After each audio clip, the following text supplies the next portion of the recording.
Bismillahirrahmanirrahim. Assalamualaikum warahmatullahi wabarakatuh. Innal hamdalillah nahmaduhu wa nasta'inuhu wa nastaghfiruh wa na'udzu billahi min syururi anfusina wa min sayyiati a'malina. May yahdihillahu fala mudhillalah wa may yudlil fala hadiyalah. Asyhadu an la ilaha illallah wahdahu la syarikalah wa asyhadu anna Muhammadan abduhu wa rasuluh la nabiyya ba'dah. Yang kami hormati para pejabat di lingkungan kantor Bea Cukai Bekasi.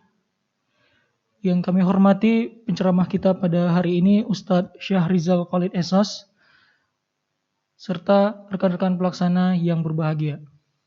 Puji syukur marilah kita panjatkan kehadiran Allah Subhanahu wa taala karena atas limpahan rahmat dan karunia-Nya pada siang hari ini kita dapat berkumpul Kamis 18 November tahun 2021 bertempat di Masjid Baitul Tazkir, kantor pengawasan dan pelayanan Bea Cukai Bekasi, serta yang mengikuti kegiatan Bintal secara daring dengan tema Bahaya Sombong. Salawat dan salam senantiasa tercurahkan kepada junjungan alam Nabi Muhammad SAW serta kepada keluarganya, para sahabatnya, dan semoga kita mendapatkan syafaat beliau di yaumil mahsyar nanti. Amin amin ya rabbal alamin. Hadirin jamaah Bintal yang dirahmati Allah. Adapun Bintal kita pada hari ini merupakan Bintal edisi pertama kita sejak pandemi COVID-19 yang akhirnya bisa kita selenggarakan secara hybrid, yaitu baik melalui offline dan secara online. Adapun acara Bintal kali ini dalam rangka merupakan turunan dari program pembinaan mental nasional DJBC dalam rangka menjaga semangat dan meningkatkan kinerja kita sebagai pegawai yang tentunya diharapkan pegawai yang sehat, cakap, dan tentunya berintegritas demi bea cukai yang makin baik. Pada kesempatan kali ini, izinkanlah saya Anggi Febriano yang akan memandu rangkaian acara Bintal kita pada siang hari ini. Hadirin yang berbahagia, mengawali acara Bintal kita pada siang hari ini, marilah kita berdoa agar acara kita diberikan kelancaran. Berdoa dimulai.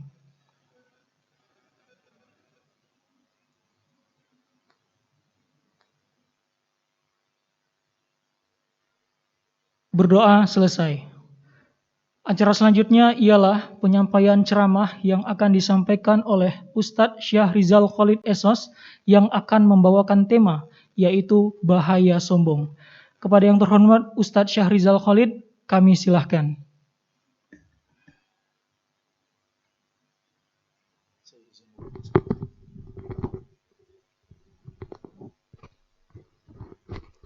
Bismillahirrahmanirrahim.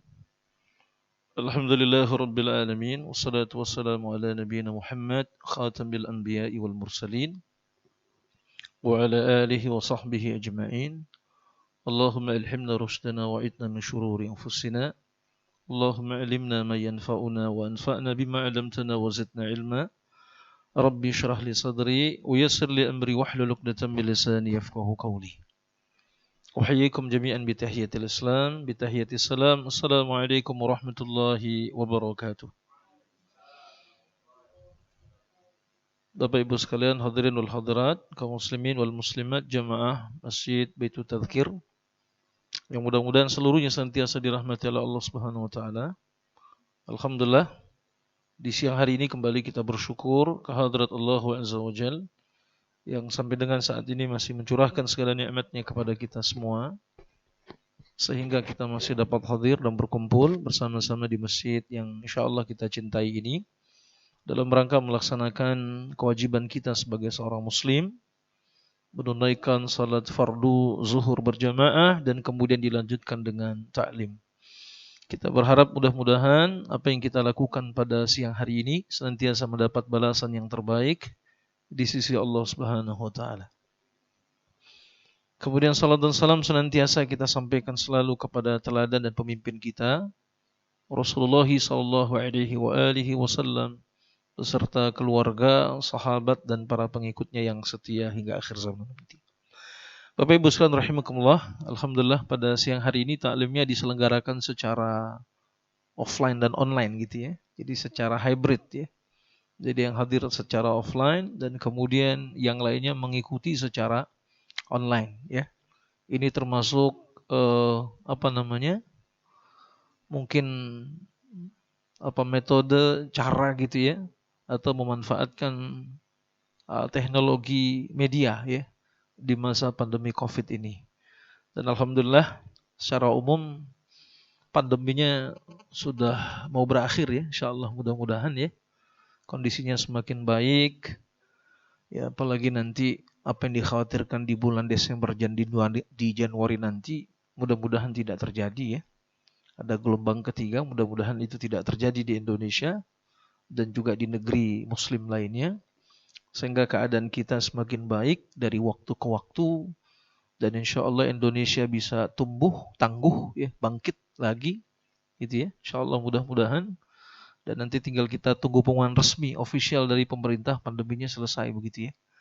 Mudah-mudahan demikian ya. Jadi kalau pandeminya selesai kan berarti COVID-nya jadi endemi mungkin gitu ya. Bapak Ibu sekalian melakukan Allah Subhanahu wa taala, tema kita pada siang hari ini berkenaan dengan bahaya sombong. Jadi kalau bicara sombong ini sebetulnya tema yang umum, sering kita dengar ya. Banyak asatidzah ya, para ajengan, para kiai gitu ya. Banyak para tokoh agama senantiasa menasihati kita untuk tidak sombong ya. Jangan sombong gitu ya. Hadirin rahimakumullah, karena memang ini penyakit yang juga umum dialami oleh kebanyakan manusia. Dan ia adalah merupakan penyakit yang sangat berbahaya bagi diri seorang mukmin. Karena kesombonganlah membuat iblis itu dilaknat oleh Allah Subhanahu wa taala. Karena sombonglah Fir'aun ditenggelamkan oleh Allah Azza wa Jalla di Laut Merah. Karena kesombongannya membuat Qarum ditenggelamkan di dalam bumi beserta seluruh hartanya. Karena kesombongan Allah Azza wa Jalla hancurkan Namrud. Dan karena kesombongan itu yang membuat Abu Jahal, Abu Lahab kemudian dinistakan oleh Allah Subhanahu wa taala. Jadi oleh karena itu dia adalah merupakan penyakit hati yang sebisa mungkin, sekuat mungkin, sedapat mungkin itu kita hindari pada diri kita. Jadi jangan sampai terjadi. Ya. Kenapa? Karena Allah Subhanahu wa taala dalam ayat-ayat yang mulia itu banyak mengingatkan kita. Di antaranya dalam surat Al-Mu'min ayat ke-60 Allah berfirman, A'udzubillahi minasyaitonirrajim. Bismillahirrahmanirrahim. Wa qala rabbukum ud'uni astajib lakum innal ladzina yastakbiruna 'an 'ibadati sayadkhuluna jahannama dakhirin. Ya, kita biasanya kenal ayat ini bagian awalnya saja. Wa qala rabbukum ud'uni astajib lakum. Dan berdoalah kepadaku niscaya akan aku perkenankan bagimu. Nah, biasanya kan kita tahu penggalan awalnya saja dari ayat ini, ud'uni astajib lakum, berdoalah kepadaku niscaya akan aku perkenankan bagimu. Ya, jadi di awal Allah Subhanahu wa taala menjelaskan di dalam ayat ini kalau berdoa jangan mudah putus asa. Yakinlah bahwa doa kita kelak akan dia kabulkan oleh Allah Subhanahu wa taala. Kemudian Allah sampaikan innal ladzina yastakbiruna an ibadati sayadkhuluna jahannama dakhirin. Sesungguhnya orang-orang yang menyombongkan diri dari menyembahku. Nah, jadi jelas di sini ya. Yastakbiruna an ibadati. Jadi orang-orang yang menyombongkan diri dari menyembahku kata Allah Subhanahu wa taala akan masuk neraka jahanam dalam keadaan hina dina. Ya, jadi jelas Allah sangat benci dengan orang-orang yang sombong. Apalagi sombong dari dari menyembahnya. Kemudian di dalam surat An-Nahl ya, surat ke-16 ayat ke-23 Allah Subhanahu wa taala berfirman, la jarama anna Allah ya'lamu ma yusirruna wa ma yu'linun. Innahu la yuhibbul mustakbirin. Tidak diragukan lagi bahwa sesungguhnya Allah mengetahui apa yang mereka rahasiakan dan apa yang mereka lahirkan. Jadi jelas ya Allah tahu apa yang kita rahasiakan dan apa yang kita sembunyikan. Tidak ada satupun yang luput dari pengetahuan Allah Subhanahu wa taala. Innahu la yuhibbul mustakbirin. Sesungguhnya dia Allah Subhanahu wa taala tidak menyukai orang-orang yang sombong. Jadi sekali lagi dalam ayat ini Allah jelaskan Allah benci. Allah tidak suka dengan orang-orang yang sombong, yastakbiruna, mustakbirin gitu ya. Kemudian juga dalam hadis Nabi sallallahu alaihi wasallam, Rasulullah alaihi wasallam menjelaskan tentang kesombongan ini. Di antaranya sebuah hadis sahih diriwayatkan Imam Muslim, la yadkhulul jannah man kana fi qalbihi mithqalu dzarratin min kibr. Yang artinya tidak akan masuk surga orang yang dalam hatinya ada kesombongan sebesar biji debu. Ini hati-hati ya. Jadi dalam hadis ini Nabi SAW mewanti-wanti kita. Jadi jangan sampai ada sedikit pun dalam hati kita itu ada kesombongan. Ya. Jadi kesombongan sebesar biji debu saja, zarrah ya. Kadang-kadang diartikan sebagai biji atom lah ya, kalau terjemahannya gitu ya. Ya. Artinya sekecil apapun kesombongan itu tidak boleh ada dalam hati kita sebagai seorang mukmin. Ya. Nah ini. Lalu pertanyaannya, apakah kemudian orang-orang beriman yang ada sedikit kesombongan dalam hatinya selama-lamanya dia tidak akan masuk surga? Tentu tidak demikian. Ya. Akan tetapi penjelasannya adalah bahwa ia tidak masuk surga pada rombongan-rombongan awal. Ya. Sebab orang masuk surga itu kan nanti rombongan-rombongan tuh. Makanya ada surat dalam Al-Quran Az-Zumar ya. Rombongan-rombongan. Ya. Kita nggak tahu nanti masuk surga ikut rombongan mana gitu ya. Rombongan bea cukai gitu ya, itu yang lain-lain gitu ya. Nah jadi ini ya, jadi tidak akan masuk surga orang yang dalam hatinya itu ada kesombongan sebesar biji debu. Kemudian dalam hadis sahih lainnya Nabi mengatakan, al-kibr batarul haq wa ghamtun nas. Nah ini kemudian menjadi definisi sombong nantinya. Ya. Ini yang kelak nanti akan menjadi definisi sombong. Ya, hadis ini batarul haq wa ghamtun nas. Jadi kata Nabi SAW, sombong itu adalah batarul haq, menolak kebenaran, menolak al-haq. Kita tahu al-haq itu dari siapa? Al-haqqu min rabbik fala takunanna minal mumtarin gitu kan. Hak itu dari Allah Subhanahu wa taala. Makanya seringkali para ulama menyebutkan menolak kebenaran itu artinya apa? Dia sombong terhadap Allah Subhanahu wa taala. Wa ghamtun nas, merendahkan manusia, meremehkan manusia. Nah, ini bentuk kesombongan yang kedua dalam hadis itu. Apa? Merendahkan manusia, meremehkan manusia. Menganggap dirinya itu lebih baik, lebih tinggi, lebih hebat dari yang lain. Lalu kemudian mengecilkan orang lain, meremehkan orang lain. Nah, dari hal itu belum tentu kita bisa definisikan sebagai kesombongan. Makanya kan dalam riwayatnya kan begitu ya. Seorang sahabat datang kepada Nabi SAW, ya Rasulullah, kalau saya pakai pakaian yang bagus, sendal yang bagus, apakah saya sombong? Kata Nabi, tidak. Ya, batarul haq wa ghamtun nas. Sombong itu al-kibr, sombong itu adalah batarul haq wa ghamtun nas, menolak kebenaran dan merendahkan manusia. Jadi silakan saja. Kalau antum datang ke kantor mau pakai apa? Pakai Mercy gitu ya. Pakai BMW padahal karyawan biasa ya. Tapi di Kalimantan punya pabrik batu bara kan gitu ya. Bapak moyangnya punya perkebunan sawit kan sah-sah aja. Ya. Ya, paling atasan antum yang bingung begitu ya. Gua udah kerja 20 tahun baru kebeli Innova, dia baru kerja 1 tahun kok udah beli Hyundai Palisade gitu kan. Aduh bingung ya. Gak usah dipikirin lah, rezeki orang masing-masing. Ya. Baik ya. Jadi ini hadirin sekalian melakukan Allah Subhanahu wa taala. Jadi menolak kebenaran dan merendahkan manusia. Ini tidak ada masalah.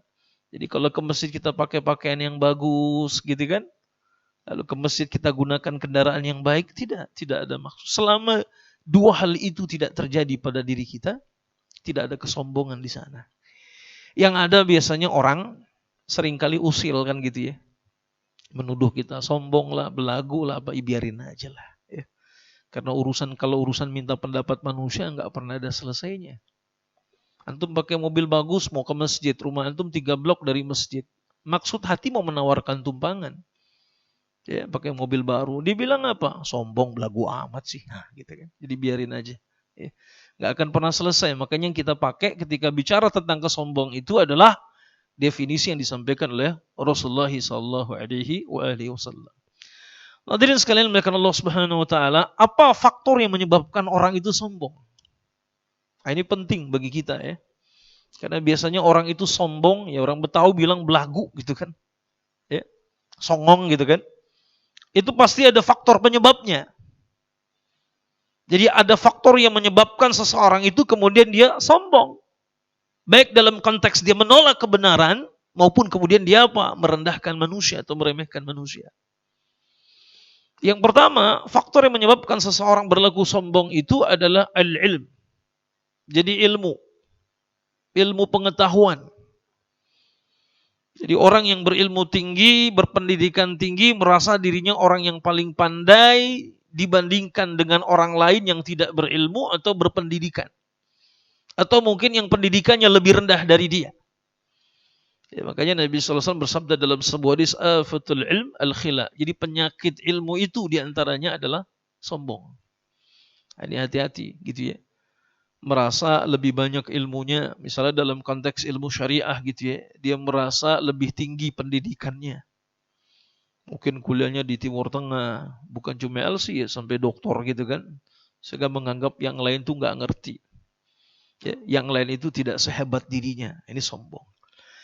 Begitu pula dalam kaitan ilmu pengetahuan dunia lainnya ya, ilmu secara umum gitu ya. Merasa dia lebih hebat karena S1, yang lain cuma tamat SMA kan gitu kan. S2, yang lain cuma S1, merasa merasa hebat karena dia S3, doktor, yang lain cuma S1.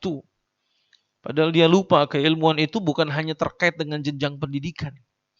Banyak orang yang tamat SMA, tamat S1, tapi pengetahuannya, wawasannya seperti orang yang kuliah S3. Ya, doktor gitu kan. Ini hanya masalah nasib saja. Ya. Banyak ya kita perhatikan ada orang yang tamatan SMA, ya tamatan S1 tapi pengetahuannya luar biasa. Ya. Justru banyak orang-orang yang jenjang pendidikan yang lebih tinggi darinya berguru kepada orang tersebut. Nah ini ya Bapak Ibu sekalian melihatkan Allah Subhanahu wa taala. Jadi apa yang menyebabkan orang sombong itu? Yang pertama adalah ilmu.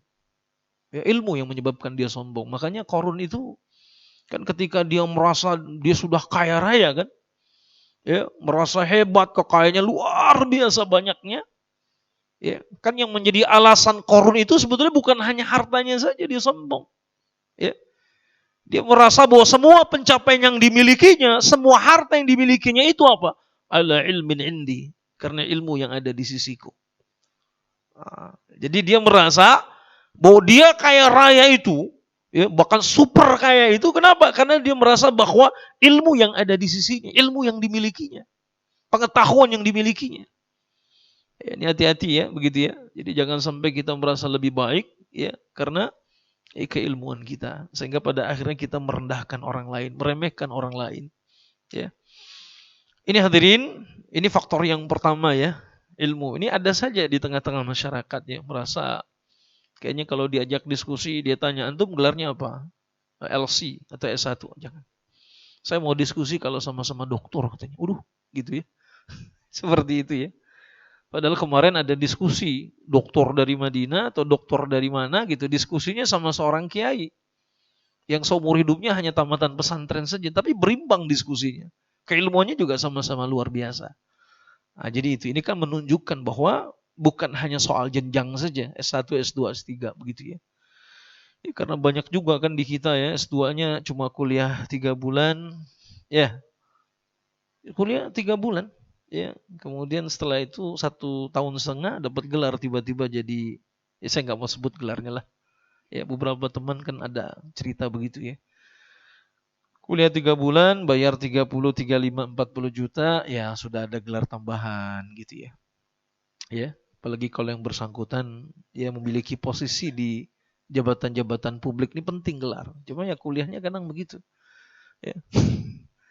Kuliahnya ya nggak tahu 1, 2, 3 bulan total gelarnya udah nambah lagi M apa gitu, M apa dan lain sebagainya lah gitu ya. Kalau serius nggak begitu kuliahnya. Kuliahnya 2 tahun, 1,5 tahun ya. Tiap Sabtu Ahad nggak ada di lokasi, bahkan boleh jadi sebagian hari kerja nggak ada di lokasi gitu kan. Ah itu baru kuliahnya serius. Ya. Baik ya, itu yang pertama. Kemudian apa? Amal ibadah. Ya, jadi amal ibadah juga ini faktor penyebab kesombongan. Ya.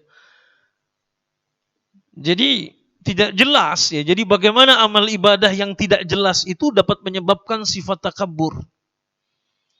Apalagi bila mendapat perhatian dari orang lain karena ibadah yang dilakukannya. Jadi selain menjadi sombong juga mampu mengurangi keikhlasannya dalam menjalankan amal ibadah. Ini salah satu ucapan orang sombong nih dalam ibadah. Ini kemana nih yang ngaji sepi banget sih?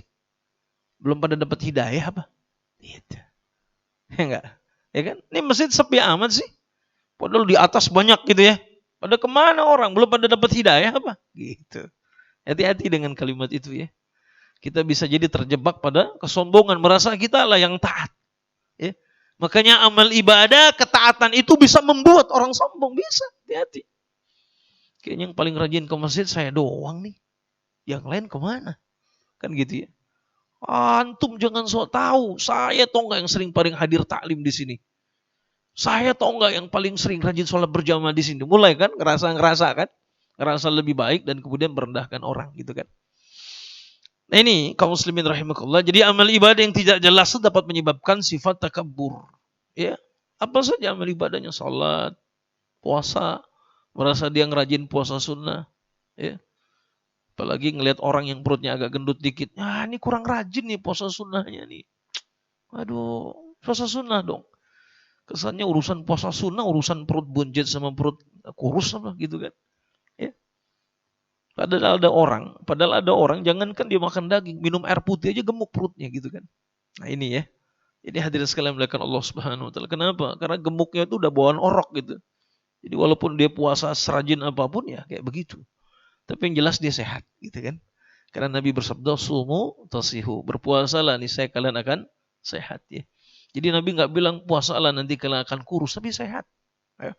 Percuma kurus juga banyak penyakitnya. Ya. Banyak orang kurus kena penyakit jantung, kolesterol, asam urat, kan begitu ya. Baik. Nah kembali ke sini, jadi amal ibadah, jadi merasa lebih baik dia.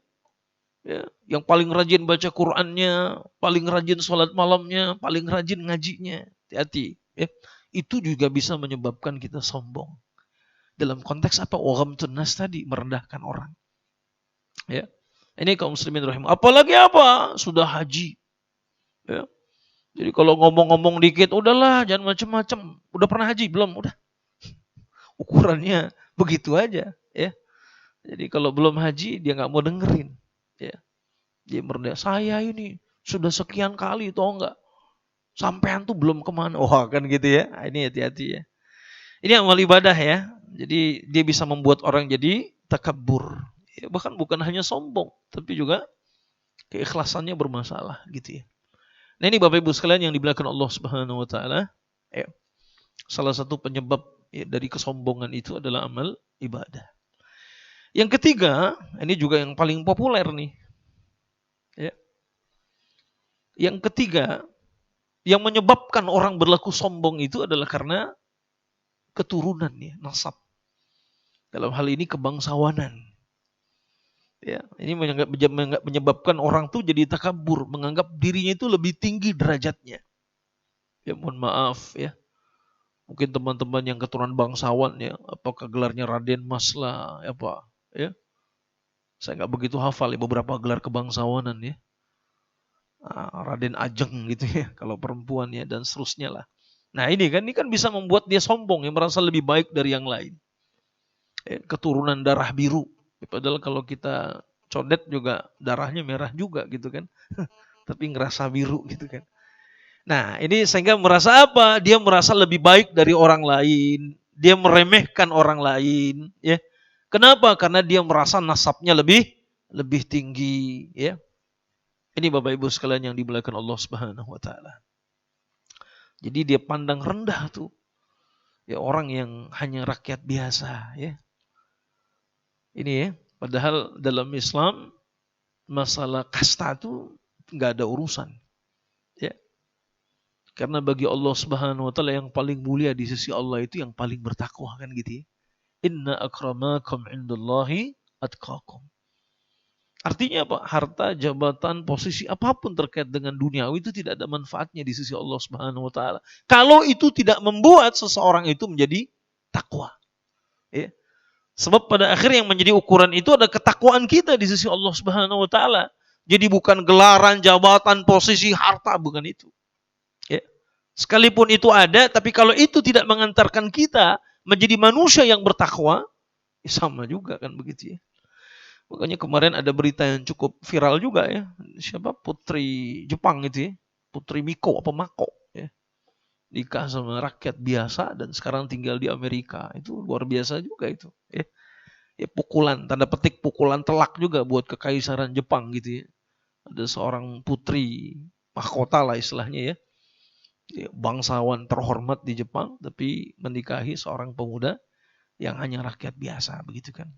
Taib ya. Jadi ini ketiga ya. Jadi apa yang menyebabkan orang sombong itu karena kebangsawanan. Merasa dia dirinya lebih tinggi derajatnya. Kalau dia memang keturunan bangsawan tapi tidak ada maksud untuk merendahkan orang, selalu dalam posisi duduk sama tinggi, berdiri sama tinggi, duduk sama rendah. Ya, ini tidak ada masalah. Kalau ini berarti masuk dalam bab tawadhu, dia rendah hati. Walaupun kita tahu dia bangsawan, dia ningratnya, orang mencoba untuk memuliakannya, tapi yang bersangkutan biasa saja, ya, tidak ada pernah upaya maksud untuk merendahkan orang lain, itu tidak mengapa. Tapi biasanya yang menyebabkan orang sombong itu diantaranya adalah karena kebangsawanan tadi. Ya. Yang keempat, apa faktor yang menyebabkan orang itu sombong? Sebagaimana disampaikan oleh para ulama, itu adalah kecantikan kalau di wanita ya. Kalau di laki-laki itu ketampanan wajah. Ya. Kadang cantik tampan itu menjadikan orang itu merendahkan orang lain. Yang tidak secantik dirinya atau setampan dirinya. Ya ada saja begitu ya. Kita karena temen yang standar-standar aja nggak ngerasa kadang-kadang kan. Ya. Atau kita juga yang ngerasa standar juga kan. Jadi kita nggak pernah mungkin terjadi kan. Ya, mungkin tampangnya standar, teman-temannya standar semua kan. Ya udahlah. Ya, mungkin yang begini nih nggak ada faktor ini. Ya. Tapi kalau ada yang tampan gitu ya, ada yang cantik lalu kemudian selebihnya biasa-biasa saja bisa jadi. Ya. Ini juga menyebabkan kesombongan. Sehingga kadang-kadang enak aja bilang orang jelek loh gitu kan. Ya. Dan lain sebagainya gitu ya. Nah, padahal harusnya cantik dan tampan itu ya adalah merupakan sesuatu yang harus disyukuri gitu ya. Bukan malah membuat kita jadi tinggi hati, sombong gitu ya. Mencoba untuk menjadi pusat perhatian orang lain. Ya. Walaupun sebetulnya standar kecantikan dan ketampanan pun juga sampai hari ini, ya saya kira juga masih debatable gitu ya. Mungkin di satu tempat dia cantik ya tampan, tapi di tempat lain pun belum gitu ya. Makanya kadang-kadang kalau kita lihat beberapa kalangan gitu ya, apakah tokoh masyarakat, ya, selebritas, atau mungkin juga orang-orang penting di dunia, kadang-kadang juga walaupun yang bersangkutan tampan atau cantik, pasangan hidupnya juga belum tentu dalam penilaian kita. Oh biasa-biasa aja gitu ya. Mohon maaf ya. Jadi ini hadirin sekalian yang dimuliakan Allah Subhanahu wa taala. Jadi kecantikan dan ketampanan ini juga bisa membuat orang sombong ya, merendahkan manusia lainnya. Kemudian yang kelima, faktor yang menyebabkan kesombongan itu adalah harta dan kekayaan. Ya. Jadi memiliki harta berlebih tidak menjadikan semua orang untuk mau bersedekah melalui jalan Allah. Justru dengan kekayaan dan hartanya justru malah mampu menjadikan seseorang itu untuk meremehkan orang lain. Merendahkan orang. Ya. Jadi selalu mengukur orang lain itu dengan harta, dengan uang. Bahkan harga diri orang lain pun juga diukur dengan ukuran materi. Ya, enak aja begitu ya. Orang yang membantunya udah betul-betul diperlakukan kayak kacung gitu kan. Ya, padahal yang membantu diri kita itu kan sesungguhnya manusia merdeka juga. Hanya saja Allah Azza wa Jalla memberikan kelebihan kepada kita. Kan ada ayatnya kan. Kami jadikan kalian sebagian yang lain itu punya kelebihan dari sebagian lain. Agar apa? Agar kalian mampu memanfaatkan yang lain. Gitu kan? Kita jadi atasan, berarti kan ada bawahan kita, ya, yang dengannya kita bisa memanfaatkan dalam konteks kebaikan, ya, untuk kepentingan-kepentingan bukan hanya pribadi kita, tapi juga kepentingan organisasi, gitu ya. Fulan tolong kerjakan ini, bantu saya di sini dan lain sebagainya. Tapi kan pada hakikatnya mereka itu kan orang-orang merdeka, yang mereka juga perlu harga diri yang harus kita hormati. Ya. Tapi kadang-kadang kan kita merasa kalau ya saya punya uang gitu ya, saya punya kekayaan ya boleh dong. Saya memperlakukan orang seenak saya saja begitu kan. Ini ya hadirin sekalian melihat Allah Subhanahu wa taala.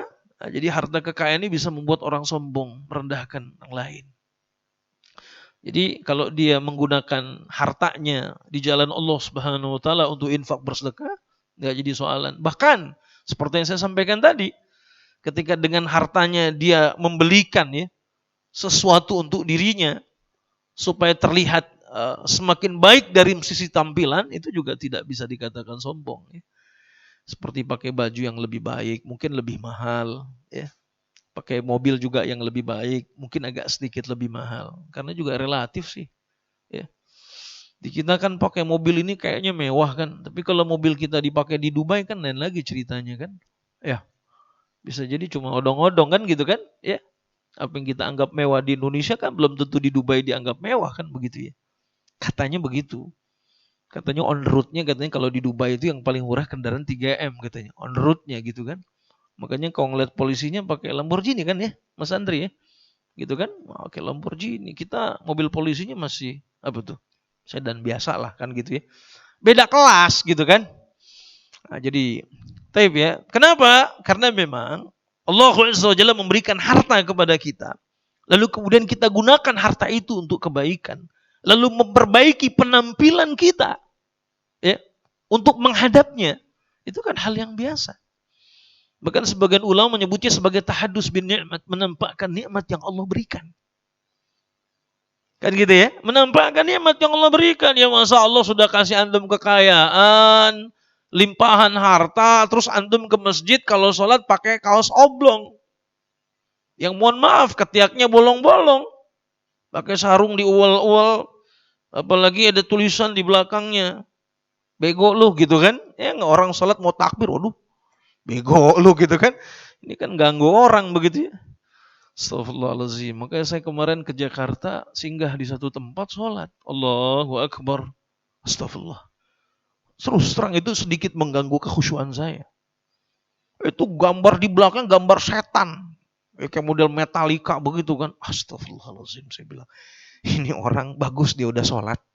Ya. Tapi mudah-mudahan ya ada orang yang memberikan sedikit nasihat begitu ya. Sebaiknya kalau sholat jangan pakai seragam yang aneh-aneh gitu kan. Yang bisa mengganggu kekhusyuan orang gitu kan. Allahu Akbar. Gambar setan di depan. Ada suster ngesot gitu apalagi tuh. Tapi pakai bahasa Inggris tuh ya. Ya pokoknya semacam itulah. Baik ya. Jadi ini harta kekayaan bisa membuat orang sombong gitu ya. Tapi juga tidak. Ya, tergantung begitu ya. Bagaimana niatnya, diperuntukkan untuk apa.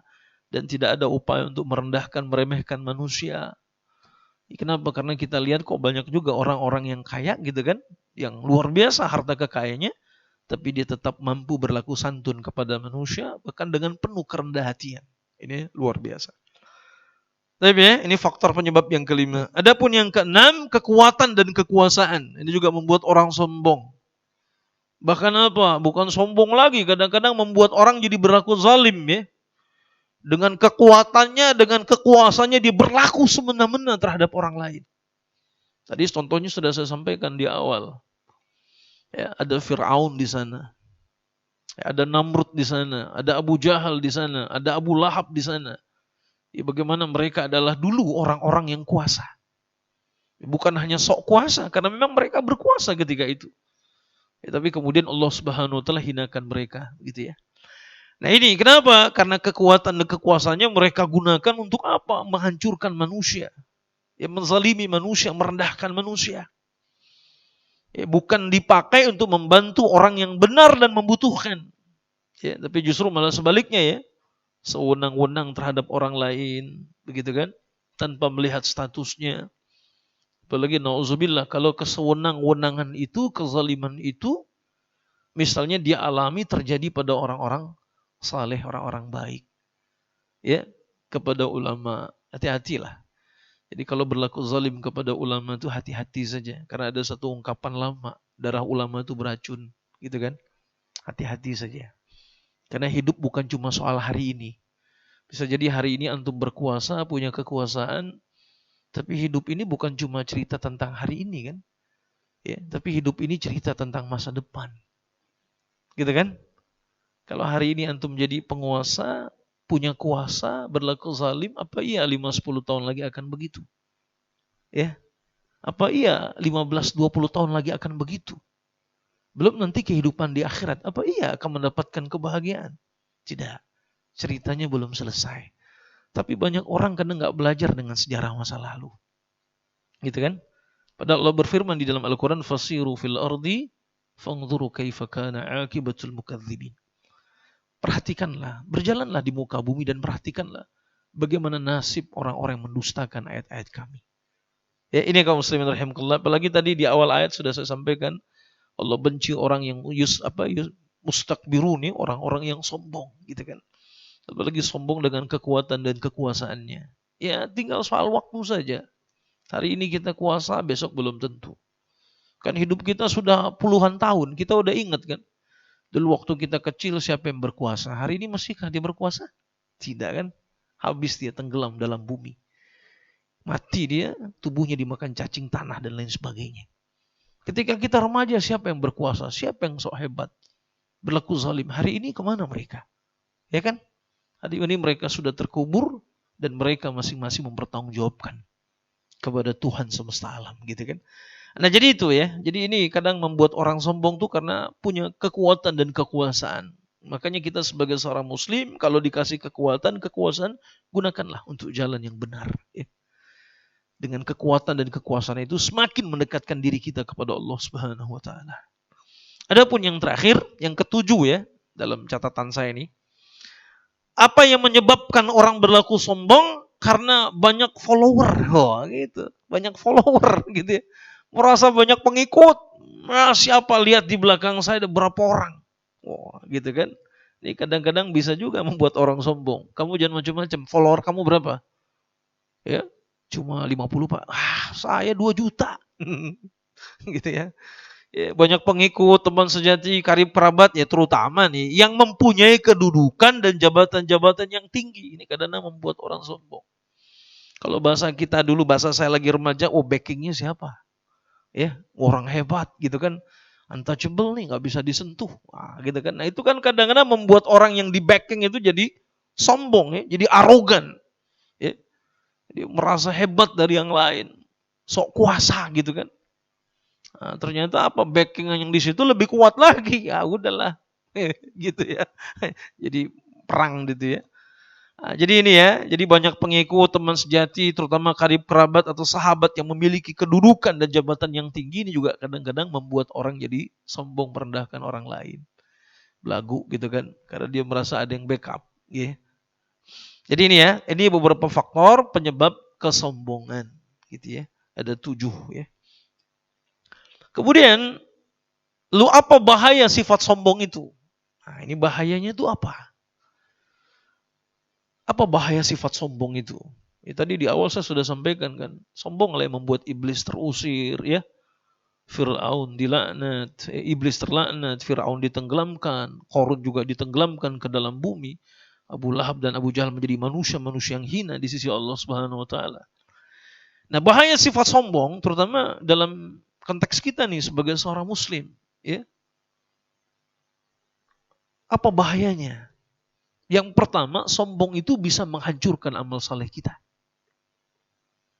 Nabi SAW bersabda, ya, ada amal-amal yang membinasakan. Ya. Thalathun mukhlikat. Ada 3 hal atau 3 amal yang bisa membinasakan kita. Yang pertama itu syuhun muta'un. Syuh itu kikir, pelit. Ya, syuhun muta'un, kekikiran yang diikuti. Jadi kikir tapi diikuti. Mungkin sebagian antum bertanya, Ustaz, kenapa disebut syuhun? Kenapa bukan bakhil? Karena ternyata kalau saya baca referensi yang disampaikan oleh para ulama, beda antara bakhil dengan syuh. Kalau bakhil itu antum pelit, tapi antum nggak punya keinginan lain, semata-mata antum pelit aja, nggak mau ngasih sama orang. Tapi kalau syuh itu, dia bukan hanya pelit, tapi di saat yang sama dia juga ingin harta orang lain itu menjadi milik dia. Itu syuh. Jadi udah pelit, tamak gitu ya. Jadi udah pelit, serakah. Ada kan orang kan? Udah pelit, serakah. Ada orang udah pelit tapi dia nggak serakah. Pelit aja. Saking pelitnya tuh sampai-sampai dosanya kita minta kagak dikasih. Saking pelitnya tuh orang. Bang bagi dosa bang, kagak. Enak aja lo gitu kan. Dosanya aja kita minta nih, kata teman seorang Betawi nih. Orang tuh pelit, dosanya aja kita minta, kagak dikasih gitu. Itu dosa padahal. Padahal biasanya orang bagi-bagi dosa kan, ringanin dosa lah. Udahlah ya kita bagi-bagi nih. Cincai aman-aman. Ntar kalau OTT bareng-bareng ya. Begitu. Gitu. Kalau kena OTT bareng-bareng kan gitu kan. Nah itu kan ada yang begitu ya. Rame-rame, karena nggak ada lu nggak rame kan gitu ya. Nggak rame nanti tuh ya. Apa namanya, suka miskin nggak rame jadinya. Kalau rame kan kita bisa bikin pengajian di masjidnya kan begitu ya. Taklim ya nggak. Ya, nanti forum halakoh Quran gitu ya. Makanya kan udah banyak yang begitu ya. Ada forum hafalan Quran buat santri-santri di sana gitu ya. Nah jadi menghancurkan amal soleh itu apa? Pelit. Ya, ini beda nih bakhil. Kalau bakhil pelit aja, tapi kalau syuh itu udah pelit serakah. Ya. Kemudian hawan muttabaun, mengikuti hawa nafsu. Ini juga membinasakan nih. Nah baru kemudian wa'ijabul mar'i binafsi. Jadi membanggakan diri. Sombong. Merasa dirinya lebih hebat dari orang lain, lebih pintar dari orang lain, dan apa? Dia remehkan tuh orang-orang yang ada di sekitarnya. Nah ini bisa menghancurkan amal soleh kita. Ya, ini kaum muslimin rahimakumullah, hadisnya diriwayatkan oleh Imam Tabrani. Ini salah satu bahaya dari sifat sombong. Dia bisa menghancurkan kebaikan kita di sisi Allah Subhanahu wa taala. Ya. Yang kedua, orang yang sombong itu bahayanya apa? Karena dia sombong, jadi dia akan memperturutkan hawa nafsunya. Sebab orang yang mempunyai sifat sombong itu akan selalu bertindak sesuai dengan apa yang dia kehendaki, tanpa memikirkan atau memperdulikan orang di sekitarnya. Ini kenapa? Buat apa peduli? Orang dia udah merasa dia memiliki segalanya. Saya kaya, saya punya kekuasaan, apalagi saya nggak peduli antum, gitu kan? Nah, sehingga dia apa? Dia ikuti tuh, dia turutkan hawa nafsunya. Ya, saya nggak tahu dia nafsu dalam hal apa? Apakah dengan kekuasaan kah? Begitu ya? Jabatan kah? Posisi kah? Atau karena memperturutkan hawa nafsu ingin menghancurkan manusia yang lain, orang lain gitu ya. Nah, jadi dia nggak peduli sama yang lain. Nah, ini bahaya sombong ya. Jadi orang sombong itu akan memperturutkan hawa nafsunya. Kenapa? Karena dia tidak akan memikirkan orang lain. Nggak peduli dia dengan orang lain. Ya.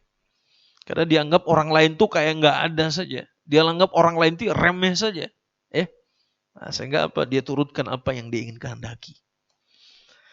Itu yang kedua. Yang ketiga, bahaya sifat sombong itu adalah sifat sombong itu menutupi kebenaran. Nah ini kaitannya dalam yang tadi ya, penjelasan awal ya. Jadi ketika Nabi menjelaskan sombong itu kan batarul haq wa ghamtun nas. Nah, dari tadi kan penyampaian saya itu lebih banyak kepada sisi wa ghamtun nas ya, merendahkan manusia, meremehkan orang. Ya, nah yang ketiga ini sifat sombong itu menutupi kebenaran. Kenapa? Karena dia merasa pintar, merasa tahu, ya, dan memiliki segala hal gitu ya, sehingga membuat dia apa? Menutupi al-haq, kebenaran. Ya, disuruh sholat nggak mau, ini orang sombong sebetulnya. Bang sholat bang, udahlah, bukan urusan lu, urusan gua. Sombong. Bang ngaji bang, udahlah, gampang itu, lu aja yang ngaji, gua mau udah pinter. Dari kecil udah ngaji, ya. Dari kecil saya udah ikut pesantren. Padahal yang namanya kiai aja sampai hari ini masih belajar. Yang namanya profesor aja hari ini masih belajar. Nah ini kan orang sombong nih ya, nggak mau belajar tentang agamanya. Ya. Jadi sifat sombong itu menutupi kebenaran, sehingga apa yang disampaikan orang lain dia nggak mau terima, karena dia merasa lebih pintar kan. Dia merasa lebih kaya, dia merasa lebih berkuasa. Sehingga apa yang disampaikan oleh orang lain itu dia akan tolak, dia nggak akan terima. Ya. Termasuk ya kebenaran yang disampaikan oleh orang lain. Ini nggak bagus nih ya, nggak boleh gitu ya. Nah adapun yang terakhir, bahaya sombong itu adalah sifat sombong itu menutupi orang lain. Jadi karena kesombongannya, ya, sehingga apa? Dia tutupi orang lain yang punya potensi yang lebih baik dari dirinya. Ya.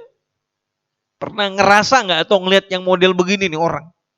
Jadi karena kesombongannya, merasa hebat, pintar, kuasa, kaya, Sehingga apa? Orang-orang yang berprestasi di sekitarnya atau yang dekat dengan dirinya, yang sebetulnya lebih mampu dari dirinya, nggak dikasih kesempatan. Sombong. Siapa ini? Jangan, masih muda, gitu kan? Padahal cerdas, pinter.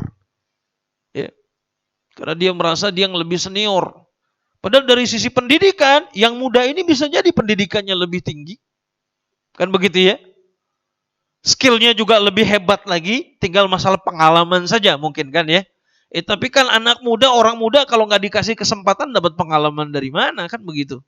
Ya, nah itu dia. Dulu ketika Rasulullah SAW masih hidup, itu Usamah bin Zaid radhiyallahu anhu diangkat menjadi panglima perang dalam usia kurang lebih 17 tahun kan. Kemudian Nabi wafat, tapi ketika Nabi wafat itu tetap ya Abu Bakar As-Siddiq ketika menjadi khalifah Amirul Mukminin, pasukan Usama itu tetap diberangkatkan. Tidak diubah. Padahal Usama bin Zaid itu ya kalau bahasa Betawi lah bocah. Masih ya istilahnya bocah kemarin lah ibaratnya ya. Usia 17 tahun, sementara di situ ada sahabat-sahabat senior. Sebutlah Abu Bakar As-Siddiq, ya. Sebutlah ada Umar bin Khattab radhiyallahu anhuma. Sebutlah ada sahabat Ali bin Abi Thalib, Utsman bin Affan radhiyallahu anhum ajmain. Di sana ada Abu Ubaidah, di sana ada Sa'ad bin Waqqas, di sana ada banyak betul sahabat yang kita sebut kibarus sahabah, ya pembesarnya sahabat. Ya, tapi kan Nabi punya pandangan lain. Ya. Nabi juga melihat kan potensi-potensi yang dimiliki oleh Usama bin Zaid radhiyallahu an. Nah, diangkatlah beliau jadi panglima. Dan luar biasa para sahabat itu, walaupun anak muda yang memimpinnya, dan ini ditunjuk oleh Nabinya sallallahu alaihi wasallam, mereka sami'na wa ata'na. Bahkan yang menarik itu ada kisah ketika pasukan Usama itu mau diantar keluar kota Madinah iring-iringannya. Itu Abu Bakar As-Siddiq itu sampai jalan kaki itu untuk mengantar pasukan sampai batas tapal Madinah. Kata Usama bin Zaid, wahai Amirul Mukminin, naiklah ke atas kuda. Tidak. Biarkan kakiku dipenuhi dengan debu fisabilillah. Oh, gitu jawaban Abu Bakar As-Siddiq. Bahkan ketika Umar bin Khattab itu akan digunakan tetap menemani Abu Bakar As-Siddiq di Madinah, Abu Bakar As-Siddiq itu izin sama Usama bin Zaid. Wahai komandan, izinkan. Ya. Begitu kan?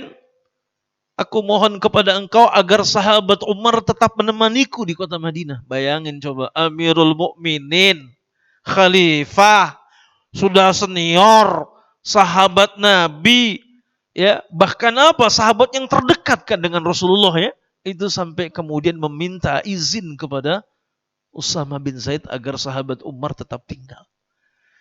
Bayangin kalau sahabat Abu Bakar merasa lebih baik kan, lah bocah. Lah bapak lu sama teman gua kan begitu kan ya udahlah nggak perlu izin ya udah nih. Tapi kan tidak begitu nih, Masya Allah. Ini pelajaran organisasinya nih, ini pelajaran manajemennya nih, ini pelajaran tentang bagaimana apa posisi kepemimpinan dan keprajuritan nih, atasan bawahannya itu luar biasa ya, luar biasa ini ya. Makanya ada dalam satu riwayat saya pernah baca ketika Umar bin Khattab bertemu dengan Usama bin Zaid. Beliau memeluk Usama bin Zaid dengan mengatakan, ini komandanku dulu. Ya, jadi disebut komandan. Karena walaupun cuma nggak jadi perang, ya, sahabat Umar bin Khattab kan nggak jadi ikut pasukan Usama kan. Akhirnya diminta tinggal di Madinah. Tapi Umar bin Khattab tetap menyebut Usama bin Zaid dengan sebutan orang yang pernah menjadi komandanku. Ini Masya Allah. Ya. Jadi ini sifat sombong ini bisa menutupi orang lain. Ya. Makanya kalau ini dipelihara bahaya. Ya. Sehingga apa? Banyak anak-anak muda yang punya potensi luar biasa itu jadi terabaikan. Ya. Begitu kan? Jadi potensi-potensi mereka tuh terabaikan. Padahal skill mereka, luar biasa. Luar biasa lah. Saya aja kalau urusan masalah sosial media itu nggak ada apa-apanya sama anak-anak. Banyak blanknya. Ini gimana nih? Ini gini, Bi. Ini gini. Oh, iya kan? Padahal bocah kan ya elah. Anak kita kan begitu ya. Dalam sisi itu. Dan saya kira dalam sisi lainnya begitu ya. Banyak ya gitu ya. Orang-orang muda itu yang lebih unggul dari kita. Ya. Cuma memang mereka sangat menghormati kita. Begitu ya. Jadi sebetulnya tidak ada masalah. Ya. Kalau kita tampilkan anak-anak muda yang berprestasi itu. Ya. Kita naikkan ke atas dan seterusnya begitu. Nggak usah khawatir. Yang senior itu kalah saing begitu. Itu biasa aja sebetulnya gitu ya. Dalam kita berorganisasi begitu. Baik ya, jadi ini beberapa hal yang terkait dengan bahaya sifat sombong. Jadi sifat sombong itu bisa menutupi potensi orang lain, kebaikan orang lain begitu ya. Padahal orang-orang ini bisa menjadi apa? Ya kalau memang pengelolaannya tepat kan mereka bisa the rising star ya. Bagaikan bintang yang bersinar begitu kan. Nah, sehingga makanya kan ada di satu perusahaan misalnya, ini orang kerja, ya kemudian karena model pimpinannya senioritas, nggak dikasih tempat. Ya selalu saja. Nah ketika dia resign, pindah ke perusahaan yang lain, oh dia bagaikan rising star. Ya. Bahkan akhirnya yang perusahaan sini ngelongo aja ngeliatnya, kok dia bisa pencapaian-pencapaiannya. Ide-idenya luar biasa, karena ditutupi di sini, menutupi orang lain. Gitu ya. Baik ya, ini Bapak Ibu sekalian yang bisa saya sampaikan pada kesempatan siang hari ini. Mudah-mudahan bermanfaat bagi kita semua. Silakan kalau ada yang mau disampaikan, didiskusikan, ya, tanya jawab terkait dengan materi kita ya. Bahaya sifat sombong ya. Semoga Allah Subhanahu wa taala menjauhkan kita dari sifat ini, sifat sombong. Karena ini sifatnya akan merugikan kita bukan hanya di dunia, tapi nauzubillah di akhirat kelak. Demikian, mohon maaf atas segala kekurangan. Aku qouli hadza wa astaghfirullahalazim li wa lakum. Wallahul muwaffiq ila aqwamit thoriq. Wassalamualaikum warahmatullahi wabarakatuh. Waalaikumsalam warahmatullahi wabarakatuh. Terima kasih Ustadz atas penyampaian ceramahnya terkait dengan tema kita pada siang hari ini yaitu bahaya sombong, bahwa sangat apa yang dikatakan Ustadz tadi sangat benar, bahwa memang tidak akan masuk surga bagi seseorang yang di dalam hatinya terdapat sifat sombong meskipun hanya sebesar biji zarah, dan tidak akan pula masuk neraka yaitu seseorang yang di dalam hatinya terdapat keimanan meskipun hanya sebiji zarah. Bahwa kita tahu bahwa sifat sombong yang disampaikan Ustadz tadi ialah menolak kebenaran dan juga merendahkan manusia. Baik, untuk selanjutnya ialah sesi tanya jawab. Kami persilahkan kepada Bapak Ibu dan jamaah Bintal yang ingin mengajukan pertanyaan, baik yang bergabung secara offline maupun secara online. Bagi Bapak Ibu yang bergabung melalui Zoom meeting, dapat menyampaikan pertanyaannya dengan cara mengaktifkan fitur raise hand atau dapat menuliskan pertanyaannya di kolom chat pada ruang Zoom meeting. Dan kepada jamaah yang ingin bertanya secara langsung pada ruangan secara offline bisa langsung mengajukan pertanyaannya. Disilakan.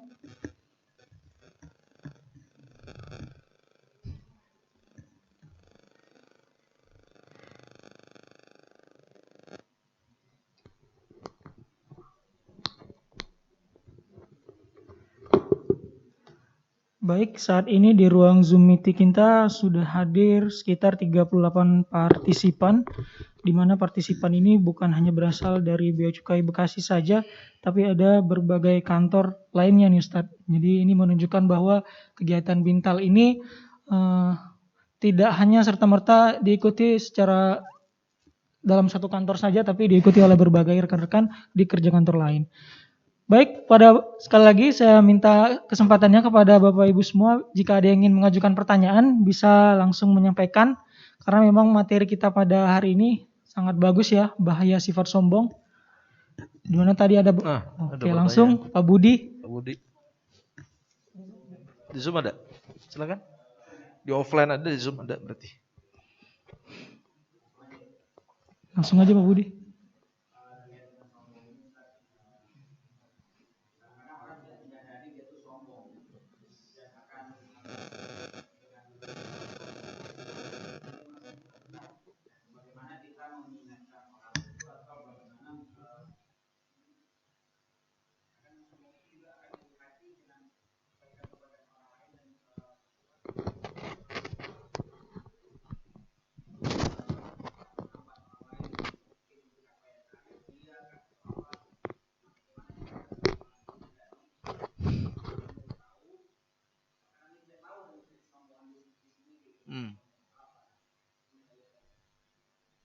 Ya, baik. Saya langsung jawab. Ya, baik. Bismillahirrahmanirrahim. Terima kasih Pak Budi atas pertanyaannya. Ya, jadi memang eh, ada kalanya orang yang sombong itu dia tidak tahu kalau dia sesungguhnya tengah berlaku sombong, gitu ya. Bisa jadi, sebagaimana ada orang yang kata Imam Syafi'i, ada orang bodoh, dia nggak tahu kalau dirinya bodoh, gitu kan? Ya, kan ada orang bodoh, tapi tahu kalau dirinya bodoh. Bagus itu. Tapi ada orang bodoh, dia nggak tahu kalau dirinya bodoh. Berarti kan dia butuh orang lain untuk menyampaikannya, menasehatinya. Nah, jadi terkait dengan orang yang tidak tahu kalau dirinya sombong, ya berarti apa? Orang yang berada di sekitarnya bertanggung jawab kan untuk memberikan nasihat kepada dirinya. Ad-dinun nasihah gitu ya, agama itu nasihat. Nah, kemudian lalu bagaimana agar kita ya tidak memiliki keadaan seperti itu? Jadi jangan sampai kita sombong tapi nggak ngerasa kalau kita tuh sombong. Makanya yang harus kita lakukan kan pertama apa? Kita belajar Islam. Ya, kita pelajari itu apa yang dimaksud dengan definisi sombong itu. Yang kedua apa? Kita selalu senantiasa melakukan muhasabatun nafs, mengevaluasi diri kita. Apa iya jangan-jangan selama ini ada hal yang tidak baik yang sudah saya lakukan gitu kan? Yang ketiga apa? Terus meningkatkan ketakwaan kita kepada Allah Subhanahu wa taala. Karena biasanya kalau kita dekat dengan Allah Subhanahu wa taala, Allah akan berikan tuh semacam apa? Basirah ya. Semacam apa istilahnya? Bagaimana kita bisa menelisik diri kita. Sepertinya ada hal-hal yang gak baik pada diri saya, gitu kan? Ya. Nah, biasanya Allah akan berikan tuh. Ya kalau bahasa lainnya sih gini loh. Kalau kita selalu dekat dengan Allah, banyak istighfar, terus ya melakukan kedekatan kita dengan Allah Subhanahu wa taala, maka Allah akan berikan kepada kita furqan. Kemampuan untuk membedakan mana yang hak, mana yang batil. Mana yang benar, mana yang enggak benar. Nah, nanti ada itu. Makanya ayatnya kan ya ayyuhalladzina amanu in tattaqullaha wa yaj'al lakum furqana. Ya. Wahai orang beriman, bertakwalah kepada Allah, yang kemudian apa? Ketika kita bertakwa kepada Allah Subhanahu wa taala, Allah akan jadikan kepadamu furqan. Allah akan berikan untukmu furqan. Jadi furqan ini kemampuan untuk membedakan antara hak dan yang batil. Nah, dengannya kita bisa menyadari, oh iya, saya sepertinya sudah zalim ini, sombong ini, gitu kan? Nah, jadi itu Pak Budi ya. Jadi beberapa hal tersebut gitu kan. Jadi dari mulai kita belajar Islam, melakukan muhasabatun nafs, sentiasa dekat mendekatkan diri kepada Allah. Mudah-mudahan dengan itu Allah memberikan kepada furqan kepada kita furqan ya dalam hati kita, mampu membedakan antara yang benar dan yang salah, bahkan apa? Yang dengannya membuat kita memiliki apa? Hasasiyah imaniyah. Ya, jadi sensitivitas keimanan. Ya, yang dengannya apa? Kita jadi peka terhadap dosa. Kayaknya kalau mau melakukan sesuatu, wah ini dosa nih. Jadi sensitivitas keimanannya itu luar biasa, gitu ya. Bahkan sensitivitas terhadap dosa, gitu ya. Ya kayak ada orang kan ngerasa misalnya ketika dia buang sampah sembarangan di jalan kan ada orang yang nggak ngerasa dosa kan. Punten nih dia buang nih, minum taruh aja dia, jebret, dia nggak ngerasa dosa. Kenapa? Karena boleh jadi dia nggak paham, ya. Satu itu, bahwa itu salah. Buang sampah kok ente sembarangan, nyampah. Ya. Padahal udah jelas hadisnya kan, an-nazafatu minal iman kan, kebersihan bagian dari iman kan. Yang kedua, sensitivitas. Dia tahu. Dia tahu itu salah, dia tahu itu nggak benar. Tapi sensitivitas keimanannya nggak ada. Padahal kalau dia sensitivitas, Masya Allah, jangankan sampah antum, sampah orang lain pun dia yang mindai. Antum pernah dengar kan ada satu hadis Nabi, hadis sahih. Ada seorang pemuda bolak-balik di surga bersenang-senang. Dan apa kata Nabi amalannya? Karena semasa hidupnya dia pernah ya memindahkan pohon jatuh, lalu kemudian dia potong kecil-kecil, dia pindahkan ke pinggir jalan supaya tidak mengganggu jalannya kaum muslimin. Itu nggak ada orang lihat. Tapi dia ikhlas melakukan itu, itulah menyebabkan Allah masukkan dia ke dalam surganya. Jadi begitu. Ya, karena dia punya sensitivitas. Gitu kan? Jadi persoalannya antum punya sensitivitas enggak? Kalau enggak ya udah menganggap hal-hal yang dosa sebetulnya biasa aja. Karena bisa jadi hati kita sudah tertutupi kan. Dengan terlalu banyaknya kita berbuat maksiat. Bayangin sampai buang sampah aja. Ya, tapi kalau orang yang sensitif, makanya antum jangan aneh ngeliat ada orang makan aja di karpet. Ya, punten ya. Itu sampai remah-remahnya dia kumpulin. Ini di masjid kita jangan nyampah. Di luar aja nggak boleh nyampah. Antum bilang udah biarin aja ada marbotnya. Biarin aja ada petugas. Enggak. Karena sensitivitas dia itu beda sama antum.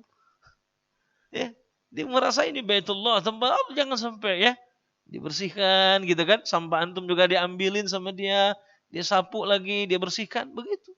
Itu masalah sensitivitas. Kalau masalah ilmu bisa jadi kita masing-masing tahu. Tapi kita masih sempat nyerahin sama orang biar aja lah ada petugasnya gitu ya. Tapi dia enggak, ya biarpun ada ya sudahlah ini sampah saya biar saya kumpulkan. Sama kayak begitu. Ada orang ngerasa dia betul dia tahu itu perbuatan sombong. Ya. Tapi karena sensitivitas keimanannya lemah, dia anggap biarin aja lah. Bodoh amat lah, bomat gitu ya. Nah, saya kira itu ya. Budi Allahu a'lam bishawab. Baik, terima kasih Ustadz atas jawaban yang telah disampaikan.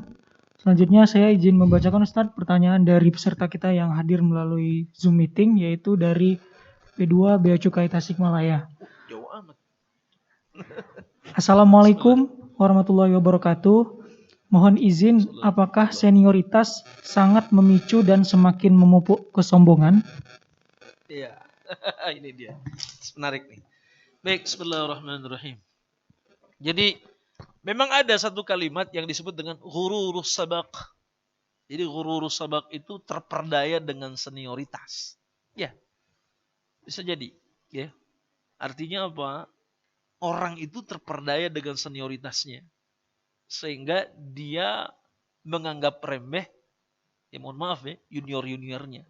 Ya, karena kan pada poin yang tadi saya sampaikan, ya, di antara bahaya sombong itu kan dia menutupi kelebihan atau kebaikan orang lain. Kenapa dia tutupi kelebihan orang lain tersebut? Di antara penyebabnya itu adalah karena masalah senioritas. Ya, dia merasa senior, kan orang kalau sudah senior itu kan dia merasa dia punya kuasa. Dan memang dia punya pos, punya kekuasaan kan. Jabatannya A, B, C, D kan gitu kan. Ya. Jaranglah senior yang nggak punya jabatan apa-apa. Biasanya kalau ada senior nggak punya jabatan apa, relatif nggak mau belagu dia. Paling dia cuma ngerasa, ya saya sudah lama. Terus Pak, ya nggak ada, saya nggak punya posisi. Nggak. Ya. Biasanya walaupun senior, ya, walaupun dia senior, dia bisa begitu karena dia punya jabatan. Kalau dia senior saja nggak punya apa-apa, saya kira nggak ada. Apa yang mau dibanggain? Cuma ceritanya aja, oh saya senior loh. Saya jadi karyawan. Ya udah Pak, mau apa? Bapak udah 20 tahun kan? Saya 5 tahun sudah jadi atasan Bapak kan? Nah udah selesai kan? Nah, jadi kalau cuma lama doang biasanya ya. Tapi biasanya kalau senioritas, lalu kemudian punya sangkutan pada kekuasaan, harta kekayaan, nasab, nah itu yang kadang. Ya, makanya ada cerita menarik nih. Ketika Nabi hijrah ke Madinah, ya Yastrib dulu namanya, itu kan kandidat pemimpin terkuat itu siapa? Abdullah bin Ubay bin Salul kan? Itu kandidat terkuat kota Yastrib. Dialah yang akan jadi calon pemimpin besarnya. Nabi hijrah, orang masuk Islam, Nabi dielu-elukan, wah luar biasa. Nabi lah jadi pemimpinnya. Ya, makanya ada kaidah al-fadlu liman sabaq. Keutamaan itu bagi orang-orang yang terdahulu. Ya, tapi dalam Islam nggak cukup al-fadlu liman sabaq, tapi al-fadlu liman sadaq. Keutamaan bagi orang yang benar, yang jujur. Ya, jadi senioritas oke, utama dia kita hormati, siap komandan. Tapi kalau dia tidak benar, kalau dia tidak jujur, tidak benar dia, nggak ada keutamaan bagi orang yang sudah datang terdahulu. Jadi dia bukan hanya sabak tapi juga sadak, gitu ya. Makanya saya tuh begitu, kadang yang saya pakai kalau dalam berorganisasi, saya hormati para senior, ya. Saya hormati para senior selama mereka benar. Tapi saya kalau mereka tidak benar, ya saya akan lakukan apa yang harus saya lakukan sebagai pimpinan. Ya gitu kan. Jadi kita hormati, apa kabar gitu ya, ini para senior gitu. Tapi kalau udah nggak benar, Eksekusinya ada di kita karena kita yang hari ini jadi pimpinannya. Kan begitu kan? Ya. Saya kira itu ya. Wallahu a'lam bishawab. Baik, terima kasih Ustadz atas jawaban yang telah disampaikan. Sepertinya pertanyaan dari Tasikmalaya tadi menjadi pertanyaan terakhir dalam kegiatan Bintal kita pada siang hari ini. Saya ucapkan terima kasih atas partisipasi dan kehadiran dari Bapak Ibu semua, baik yang hadir melalui Zoom meeting maupun yang hadir secara langsung di Masjid Baitul Tazkir. Semoga apa yang kita laksanakan pada hari ini menjadi nilai ibadah bagi kita masing-masing. Amin amin ya rabbal alamin. Hadirin jamaah Bintal yang dirahmati Allah, sebelum menutup kegiatan Bintal kita pada siang hari ini, mungkin kami minta kesediaan Ustadz untuk memimpin doa sebagai penutup majelis. Kepada Ustadz Syahrizal Khalid Qisas, disilakan. A'udzu billahi minasyaitonir rajim. Bismillahirrahmanirrahim. Alhamdulillahi rabbil alamin, hamdan syakirin, hamdan naimin, hamdan yuafi ni'amahu yukafi'u mazidah. يا ربنا لك الحمد ولك الشكر كما ينبغي لجلال وجهك الكريم وعظيم سلطانك. اللهم صل على نبينا محمد وعلى آله وصحبه وسلم. ربنا ظلمنا أنفسنا وإن لم تغفر لنا وترحمنا لنكونن من الخاسرين. ربنا اغفر لنا ولوالدينا وارحمهما كما ربونا صغارا. ربنا هب لنا من أزواجنا وذرياتنا قرة أعين واجعلنا للمتقين إماما. اللهم إنا نسألك رضاك والجنة ونعوذ بك من سخطك والنار. ربنا لا تؤذه قلوبنا بعد إذ هديتنا وهب لنا من لدنك رحمة إنك أنت الوهاب. اللهم إنا نسألك علما نافعا ورزقا طيبا وأمالا متقبلا. اللهم إنا نسألك الهدى والتقى والعفاف والغنى. اللهم إنا نسألك رضاك والجنة ونعوذ بك من سخطك والنار. ربنا تقبل منا صلاتنا وصيامنا وقيامنا وركوعنا وسجودنا وتمم تقصيرنا يا الله يا أرحم الراحمين.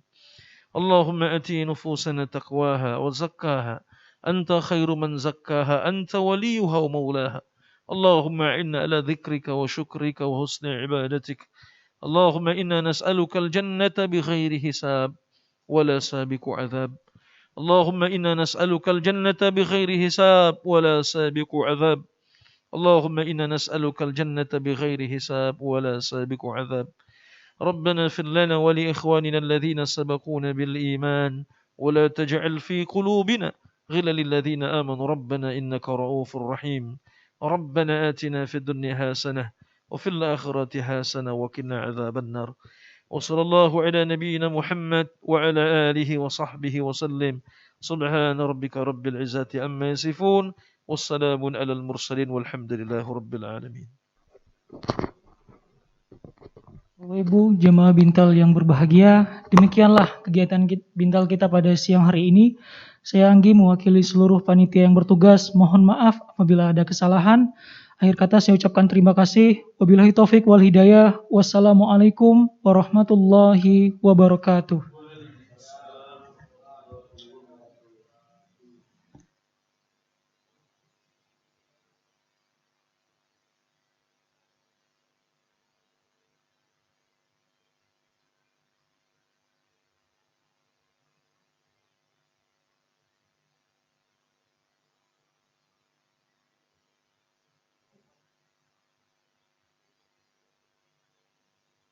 Mas, lagi.